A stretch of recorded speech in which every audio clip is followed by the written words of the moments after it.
नमस्ते प्रणाम। मैं आपका अपना विशु राय हाजिर हूँ विश्व वारदात तक एक और नए एपिसोड के साथ, एक ऐसी सच्ची घटना के साथ जो वाकई में हैरान कर देने वाली है। जब रक्षक ही भक्षक बनने लगते हैं तो कोई भी इंसान क्या कर सकता है। दरअसल मैं बात कर रहा हूँ बिहार के सीतामढ़ी की। बिहार के सीतामढ़ी में एक थाना लगता है, सुप्पी थाना। सुप्पी थाना के अंतर्गत एक क्षेत्र आता है हनुमान नगर।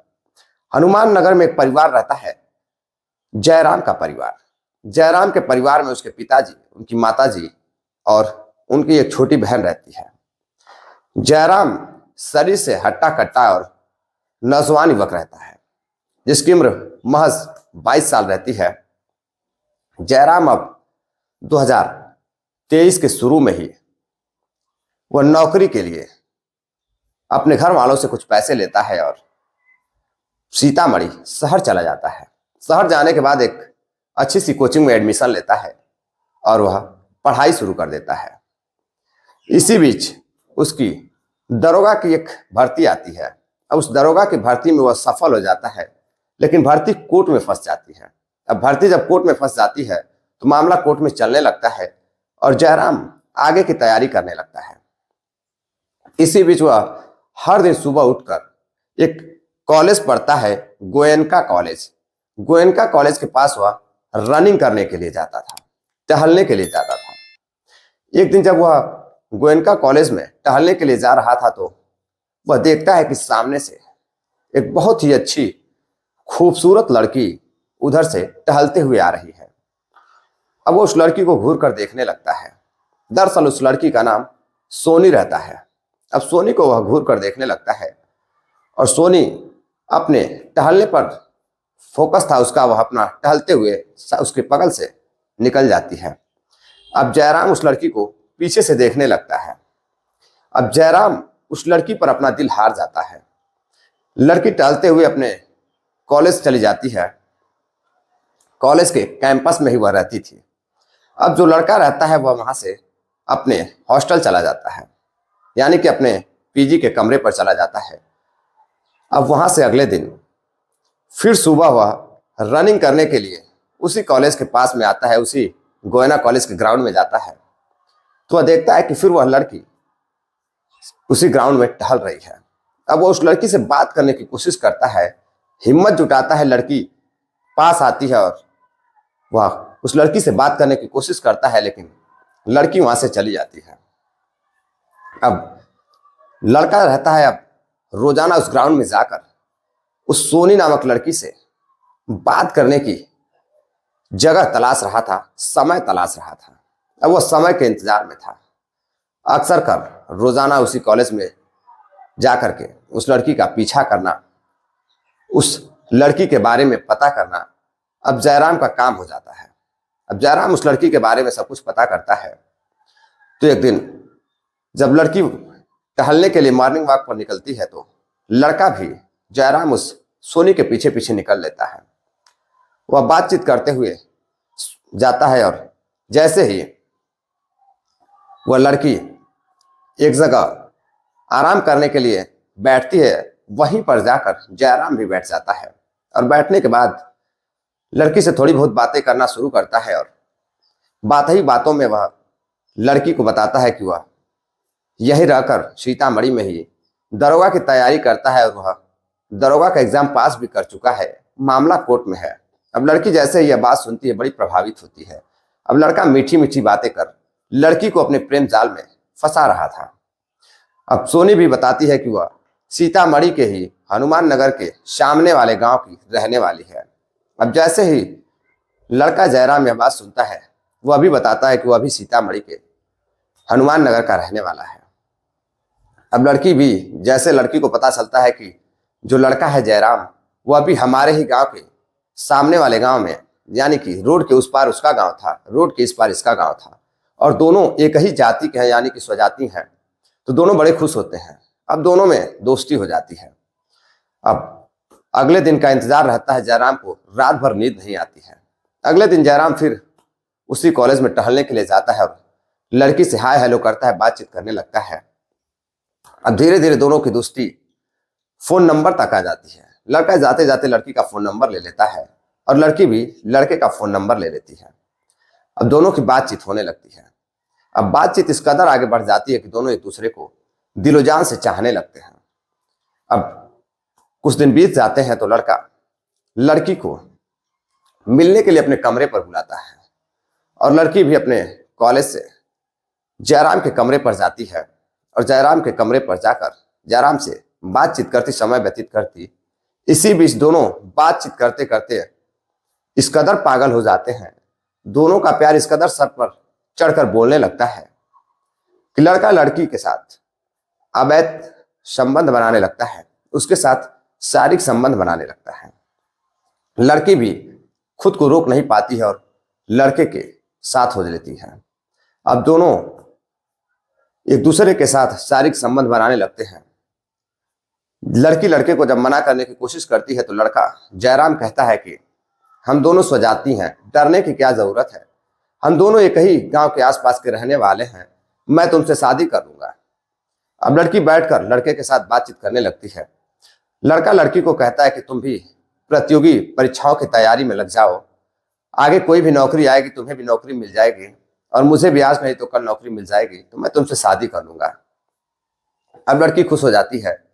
अब लड़की इस कदर टूटकर चाहने लगती है कि लड़का अब फिर से जैसे ही मौका मिलता है लड़के को लड़की से प्यार भरी बातें करता, उसके साथ घूमने के लिए सीतामढ़ी शहर जाता, रेस्टोरेंट जाता। अब लड़की को एक दिन वह फोन करके एक होटल में बुलाता है। अब सोनी एक होटल में उससे मिलने के लिए जाती है और लड़का उसके साथ फिर से शारीरिक संबंध बनाने लगता है। अब एक के बाद एक कई दिन जो जयराम रहता है लड़की के साथ शादी का झांसा देकर, मोहब्बत की बातें कर, मीठी मीठी बातों में उसे बहलाकर उसके साथ शारीरिक संबंध बनाता है। अब धीरे धीरे 1 साल बीत जाते हैं, तभी अचानक से पता चलता है कि दरोगा की बहाली हो गई है और जो जयराम हो दरोगा बन गया है। अब जैसे ही यह बात जयराम फोन करके अपनी प्रेमिका सोनी को बताता है, सोनी बेहद खुश होती है और सोनी कुछ मिठाई लेकर जयराम के कमरे पर पहुंचती है और एक दूसरे को मिठाइयाँ खिलाते हैं और दोनों बड़े खुश होते हैं। इसी बीच जयराम अपने घर वालों को फोन करके बताता है कि पापा, मम्मी और अपनी बहन को कि मैं दरोगा बन गया हूं, बहाली हो गई है। अब कोर्ट ने सबको बहाल कर दिया है। अब घर पर मिठाइयाँ बांटी जाती हैं। चारों तरफ रिश्तेदारियों में फोन कर उसके पिता और उनकी माताजी सबको बता रही थी। और इधर लड़की भी अब तरह तरह के सपने देखने लगती है कि अब वह दरोगा के साथ उसकी शादी होगी, गांव में बड़ी इज्जत होगी, सभी लोगों में उसका नाम रोशन होगा कि वह दरोगा की पत्नी है। अब वह शान से जयराम से मिलती, बातें करती। इसी बीच जो जयराम रहता है वह ट्रेनिंग पर चला जाता है। जाने से पहले वह अपनी प्रेमिका से मिलता है और शादी की बात करता है और फिर एक बार उसके साथ शारीरिक संबंध बनाता है। शारीरिक संबंध बनाने के बाद फिर वह ट्रेनिंग पर चला जाता है। ट्रेनिंग पर जाने के बाद एक दिन जब उसे छुट्टी मिलती है तो वह फिर से अपनी प्रेमिका से मिलने के लिए आता है और एक होटल लेता है। सीतामढ़ी में ही एक होटल में रुकता है और अपनी प्रेमिका सोनी के साथ रात गुजारता है, उसके साथ शारीरिक संबंध बनाता है। लड़की जब शादी की बात कहती है तो लड़का कहता है जैसे ही मैं ट्रेनिंग से आऊंगा मैं अपने घर जाकर बात करूंगा और हम दोनों शादी कर लेंगे। अब लड़का फिर से ट्रेनिंग पर चला जाता है। उधर लड़की शादी के इंतजार में जयराम का इंतजार कर रही थी कि जयराम आएगा, अपने घर वालों से बात करेगा और लड़की भी अपने घर वालों से बात करेगी और दोनों की शादी हो जाएगी। ट्रेनिंग खत्म होती है। जो लड़का रहता है उसकी पोस्टिंग होती है सीतामढ़ी के ही एक बाढ़ करके थाना रहता है, बाढ़ थाने में उसकी पोस्टिंग हो जाती है।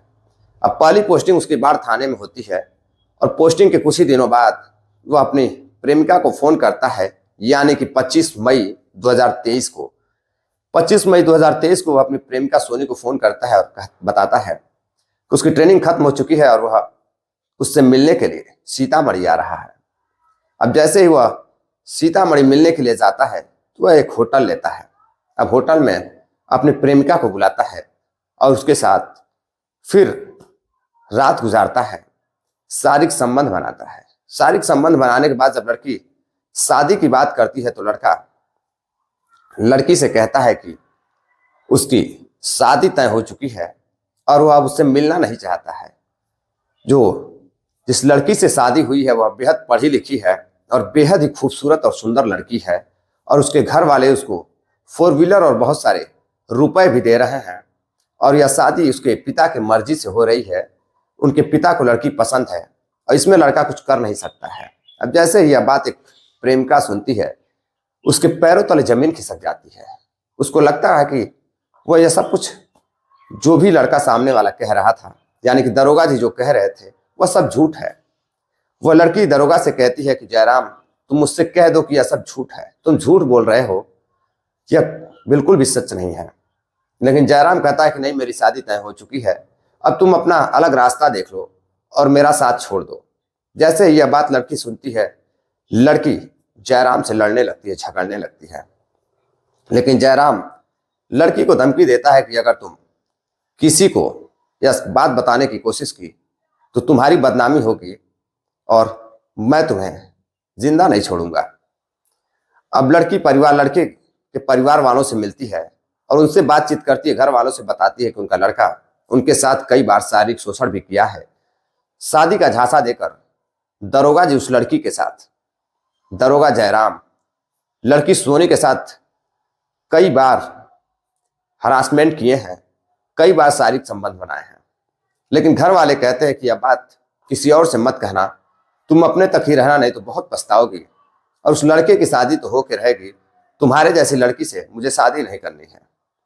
अब लड़की परेशान हो जाती है और परेशान होकर अपने कमरे पर चली जाती है। कमरे पर जाने के बाद लड़की अपने दोस्तों से भी बातचीत करती है। फिर उसे समझ में आता है कि अगर वो अपने घर वालों से यह बात बताएगी तो घर वाले हो सकता है कि उल्टा अपने लड़की को ही डांटे।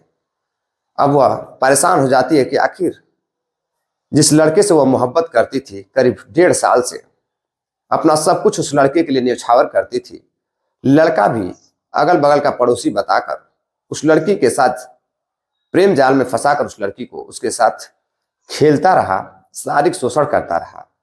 आखिर वह लड़की अब यह सारी बात किससे कहे? फिर कुछ देर बाद सोचने के बाद वह लड़की उठती है और पास के ही एक थाना लगता है, ओपी थाना। ओपी थाना के पास वह जाती है, मसौल के ओपी थाने में। वह जाने के बाद वहां कुछ अधिकारी बैठे रहते हैं, उनसे अपनी सारी शिकायत दर्ज कराती है। लड़की बताती है कि उसके पास कई सारे ऐसे प्रूफ हैं जिसमें उसने शारीरिक संबंध बनाया है, कई सारी फोटोज है, कई वीडियोज भी है। अब पुलिस जांच पड़ताल में जुट जाती है और लड़के को पुलिस थाने बुलाया जाता है। दरोगा जी अपना थाना छोड़कर वहां पर आते हैं। दरोगा जी अपने बात से मुकरने लगते हैं, लेकिन लड़की के पास कई ऐसे अहम सबूत रहते हैं जिससे दरोगा जी फंस जाते हैं। अब पुलिस जांच पड़ताल में जुट जाती है कि आखिर क्या सही है, क्या गलत है। कहीं ऐसा तो नहीं कि लड़का दरोगा हो गया है इसलिए लड़के को फंसाकर उससे शादी करना चाहती है। अब पुलिस कई तरह की पहलुओं में उलझी रहती है और बातचीत करती है। जो वहां के अधिकारी रहते हैं वो बताते हैं कि अगर जरूरत पड़ी तो लड़की के फोन से उसकी फोटोज और वीडियोज भी मंगवाई जाएगी और लड़के को सस्पेंड कर दिया जाता है। जब बात बड़े अधिकारियों तक पहुंचती है तो लड़के को सस्पेंड कर दिया जाता है।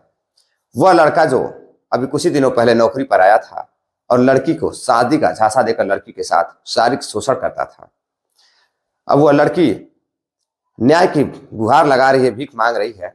अब देखना है कि उस लड़के के साथ कोर्ट क्या करती है। लड़के जयराम के ऊपर जांच के आदेश दे दिए गए हैं, जांच जारी है। अब आगे पुलिस की मर्जी क्या हुआ, उन पर क्या केस लगाती है और कोर्ट क्या निर्णय देती है। फिलहाल मामला कोर्ट में चल रहा है।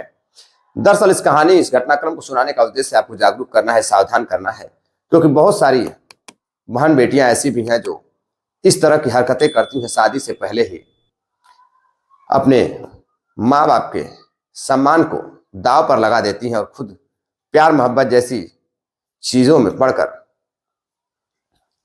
लोगों को अपना सारा सम्मान, सारी इज्जत सौंप देती हैं, और उसके बाद मिलता क्या है? कहीं ना कहीं 90% लोगों को धोखा मिलता है, 10% लोग कामयाब होते हैं। लेकिन ऐसे दरिंदों से, ऐसे मक्कारों से सावधान रहने की जरूरत है। चलते चलते कुछ साथियों ने कमेंट किया है, जिनका नाम है रणवीर सिंह जी हैं, सुग्रीव पटेल जी हैं, सुबोध कुमार जी सिलीगुड़ी बीएसएफ से हैं। सुबोध सर, आपका कमेंट पढ़कर मुझे काफी अच्छा लगा। आपने जो सुझाव दिया बहुत ही बेहतर लगा। फैजल खान है, सतीश गुप्ता मऊ से हैं, मोनू यादव हैं उत्तर प्रदेश मऊ के रहने वाले, आजमगढ़ से सुशील सिंह जी हैं। आप सभी का बहुत बहुत धन्यवाद जो आप लोग इतना प्यार सपोर्ट देते हैं। मिलते हैं एक और नई कहानी के साथ, तब तक के लिए इजाजत दीजिए। जय हिंद, नमस्कार।